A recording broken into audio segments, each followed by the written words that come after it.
அருமையான simple and easy மோர் குழம்பு recipe எப்படி பண்ணுறதுன்னு பார்க்கலாங்க எங்கள் அம்மாவோட ஸ்டைலில்.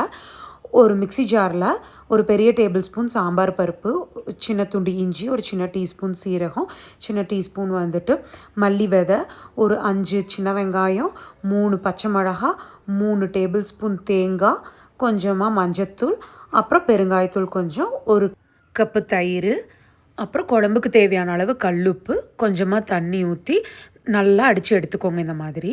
அப்புறம் ஒரு சட்டியில் கொஞ்சமாக எண்ணெய், நான் இன்றைக்கி தேங்காய் எண்ணெய் எடுத்துருக்கேங்க, தேங்காய் எண்ணெய் நல்லா டேஸ்ட் கொடுக்கும்.